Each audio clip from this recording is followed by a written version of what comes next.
Vamos girar o assunto. Uma brasileira está sendo acusada de discriminação no Canadá por ter se recusado a depilar uma trans. A Folha de São Paulo traz essa história em sua edição impressa de hoje. E diz que o caso abriu uma discussão sobre até que ponto um prestador de serviço pode se recusar a atender um cliente baseado em sua identidade de gênero. Paulinha, vamos contar essa história aí? E essa é a discussão mais óbvia, Ed, porque essa história tem 1000 intercorrências aí. Bom, a Márcia Silva, que é essa brasileira que mora em Vancouver, ela é uma das 16 depiladoras processadas por essa mulher transexual, a Jessica Yaniv, que está pedindo até indenizações que podem chegar a $15 mil. Isso está acontecendo ali em British Columbia Human Rights Tribunal, então é o Tribunal dos Direitos Humanos, onde, por exemplo, a Jessica, que está se considerando vítima de discriminação, ela pode se representar e essas pessoas que vão ter que se defender têm que ter a ajuda de um advogado. Ela pode se representar porque são pequenas causas? Ela pode se representar. Nesse tipo de tribunal, ela pode se representar, pode chamar pessoas para depor. Ela se representa, só que as pessoas a quem ela acusa não podem se representar, tem que contratar um advogado. Por que eu estou falando disso? Porque tem muitas especulações a respeito da motivação dessas acusações, né? O que parece ser bem simples, tipo discriminação com uma transgênero, envolve outras coisas aí que tem a ver com a personalidade de Jessica Yaniv. Então, por exemplo, existem diversos prints aonde mostra que ela é bastante descontente em relação a imigrantes no Canadá. E muitas dessas 16 mulheres acusadas são imigrantes, sem dinheiro e, por isso, com muita dificuldade de encontrar um advogado para defendê-las na corte, né? A brasileira está contando com um advogado que faz um trabalho pro bono, que é o Jay Cameron. E o que ela alega? Eu vou falar do caso da brasileira porque são vários, né? A brasileira diz que o primeiro atendimento profissional dela iria ser a Jéssica. Ela tinha acabado de postar um anúncio no Facebook, ela só depilava conhecidos e familiares, então ela estava abrindo a sala dela para pessoas de fora. Ia ser o primeiro trabalho dela. Nas primeiras conversas, ela achava que era uma mulher biológica, e quando ela descobriu que era caracterizado um homem biológico, desculpa se eu errar aqui, o Fefito pode me corrigir. O que aconteceu? Ela falou, bom, eu não presto esse tipo de serviço, eu não depilo a genitália masculina. Porque ela não passou por uma redesignação sexual, ela não... Ela não foi operada. Por um procedimento cirúrgico. E aí ela falou, bom, eu não depilo. E aí, a partir disso, a Jéssica teria mandado mensagens intimidadoras. A brasileira ficou mais receosa ainda e resolveu não prestar o serviço e agora está sendo processada. Outras dessas mulheres alegaram motivos culturais e religiosos. Algumas, por exemplo, são da religião islâmica, então elas têm questões aí, até com a transexualidade. Então, é um grupo de 16 mulheres, cada uma com as suas características, no caso da brasileira, alegando que ela realmente não depila a genitália masculina. Bom, o que tem também a respeito da Jéssica? Vários sites dizem e trazem mensagens de que ela teria trocado mensagens na internet, tem prints dessas mensagens com meninas mostrando fixação em garotas pré-adolescentes e menstruação e atitude hostil em relação a imigrantes que moram no Canadá. Então, existem esses prints, estão rolando na imprensa, e isso até dificulta para que muitos ativistas LGBTQ intervenham a favor da Jéssica. Então, até os ativistas se dividem um pouco em defender o direito dela de realmente ser depilada por qualquer pessoa e não ser discriminada como mulher trans, ou em pensar que talvez aí, por essa personalidade cheia dessas problemáticas levantadas na internet, ela possa estar prestando um desserviço, né, e querendo atingir imigrantes a pretexto de dizer que está sendo discriminada. É uma história muito confusa, Edgar, que vai seguir aí em tribunal. Parece que no fim de agosto vão ser apresentadas as últimas alegações. Em dezembro a gente deve ter uma definição a respeito desse caso, que, como você pode ver aí, é um caso bastante sensível. Mas se a gente quiser focar na questão da prestação do serviço, né, que eu acho que é o que a gente tem de mais concreto, acho que seria legal aqui para a gente discutir. Eu acho que é uma questão tão delicada, porque eu também imagino que a gente precise de mais elementos para poder compor tudo, e a gente também não entende muito determinadas questões são muito inerentes às pessoas da população ter, assim. Então, desde já, eu como ativista, que me coloco, pelo menos, como alguém que pertence a essa comunidade LGBT, já peço desculpas de antemão se por acaso eu falar algo que não seja necessariamente a coisa mais legal de ser dita, porque eu também tô muito confuso com esse caso. Na verdade, isso me lembra um pouco o caso de um casal gay americano que foi casar e pediu para uma doceria fazer o bolo de casamento.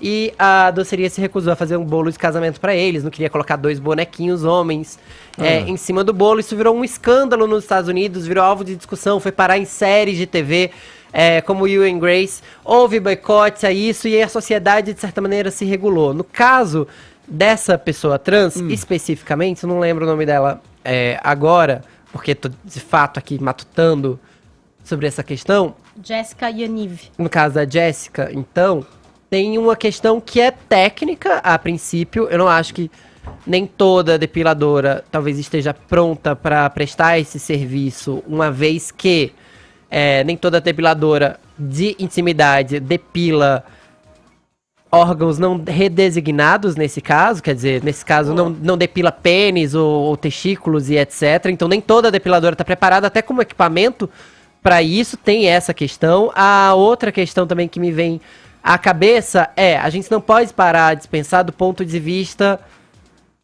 de notícia. Por que essa notícia repercutiu? Essa notícia repercutiu se fosse um homem cis que fosse lá e tentasse fazer uma depilação e fosse recusado? Não. Essa notícia repercutiu basicamente porque a personagem é trans. Então isso já dá um olhar muito específico de onde parte essa notícia. As pessoas têm um grande problema de entender que as pessoas trans, no geral, eu não consigo não imaginar que o ponto de partida de uma notícia, ou seja, gerada, é um ponto de partida transfóbico, porque a gente está numa sociedade transfóbica. Não estou acusando aqui Paulinha, a rádio ou ninguém. Percebam que estou falando como estrutura. Imagina, se você tá confuso, imagine eu. Eu tô ouvindo vocês falarem, tem esses ingredientes aí de posts anteriores dessa pessoa ali com pedofilia, Pelo que Paulinha falou, não é exatamente pedofilia, né? Conversas com pré-adolescentes, mas claro que isso não é justificável. Só dizer que a gente precisava saber melhor. Discriminatórios a imigrantes, enfim. Agora, imagine lá, é um negócio particular, né? A pessoa poderia ter colocado lá, falar, depilação para o sexo feminino. Vamos imaginar que ela tenha publicizado isso, anunciado dessa maneira. Como a gente não tem esse detalhe, então, tá? Para saber como era esse anúncio. Eu não sei como foi o anúncio. É uma situação hipotética ali que eu tô, na verdade, corrobora essa complexidade que você está dizendo que vê nesse caso. Ela coloca ali esse anúncio para o sexo feminino. Como é que ela poderia reagir frente a quem se reconhece no outro gênero? Eu acho que tem duas questões. A depiladora poderia dizer que ela não está pronta tecnicamente para atender alguém que não foi redesignada nesse caso, ela não poderia ter equipamento, porque eu de fato não sei como aconteceria essa depilação. Porque confuso. O testículo é delicado, difícil. Por exemplo. Se fosse a cera, por exemplo, dá pra parar as coisas? Dá. Ao mesmo tempo, homens fazem depilação íntima, sim, no ânus, por exemplo. Desculpa ficar trazendo esse assunto desse jeito assim. Tô até ruborizado. Mentira, não tô não. Mas a gente tem que falar isso de maneira séria. Agora, o que eu quero trazer com essa questão é que a gente vive num mundo de pessoas muito cruéis. E, pra ser uma pessoa legal, você não precisa ser cis ou trans, ser hétero ou LGBTQ, você não precisa ser nada, só precisa ser uma pessoa legal.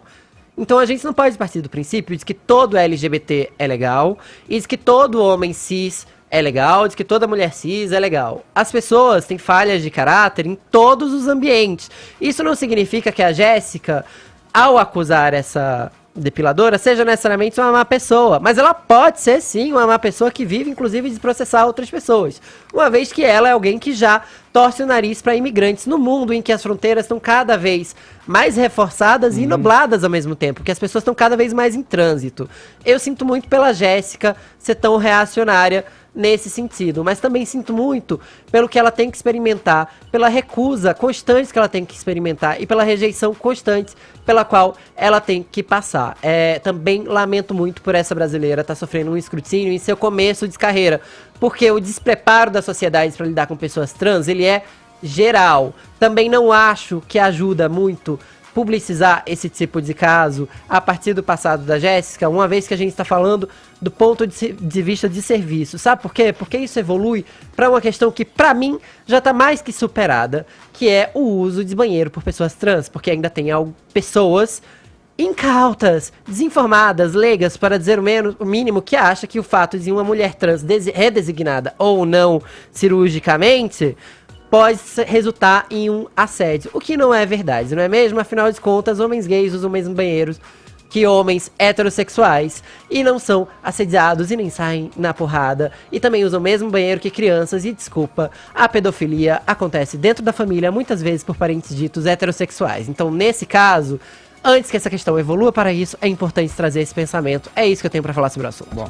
Edgar, o Fefito ele abordou aí a maioria dos pontos, mas eu acho que no caso concreto é muito importante pontuar justamente esse indício, né, de atitude beligerante da acusadora, né? Ela tem aí um rol de 16 profissionais que estão sendo processadas e isso não parece ser uma busca por direitos, mas sim uma militância política, né, LGBT com traços uma perseguição aí, e com traços de xenofobia, né? Muito esquisito mesmo. E tem um aspecto técnico que foi trazido aqui antes, que de fato é uma obviedade, né? As genitálias masculina e feminina, elas diferem muito entre si, e existe também uma questão de pudor, né? Uma questão de pudor em você atuar profissionalmente com a nudez do sexo oposto. Aqui eu acho que esse caso específico é de fácil resolução. Provavelmente a depiladora brasileira vai ganhar esse processo pelas circunstâncias aí em que isso aconteceu. Só que a discussão interessante é justamente aquela baseada no caso que o Fefito trouxe, né, da encomenda do bolo de casamento pelo casal LGBT. O padeiro ele se recusou a prestar esse serviço, né, por acreditar no casamento como a união do homem. A questão religiosa. Exatamente, do homem e da mulher. E a Suprema Corte, no caso específico, decidiu favoravelmente ao padeiro, mas, fazendo uma analogia, né, aí de direito comparado, não deu repercussão geral para o caso. Ou seja, cada caso é um caso. E aqui é muito interessante, porque, claro, existe o conceito de que empresas que servem ao público devem ofertar o serviço a todos, certo? Só que existe uma diferença entre o que é serviço e o que é produto,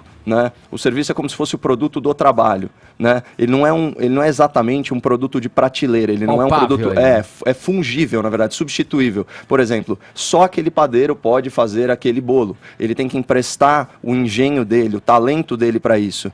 Nossa relação aqui com a própria rádio, eu presto um serviço para a rádio. É isso aí. E você se imagina, então, na situação inversa de ser obrigado a prestar um serviço. E especialmente se você tem uma objeção religiosa, porque aí você tem princípios constitucionais em conflito entre si. Liberdade de crença é um dos princípios basilares aí da democracia. Então, é um assunto muito interessante, é difícil esgotar aqui em poucos minutos, e a questão de se um serviço é infungível, se o prestador de serviço, ele deve ser obrigado a prestar esse serviço, se isso vai contra as convicções dele. Essa que é a reflexão.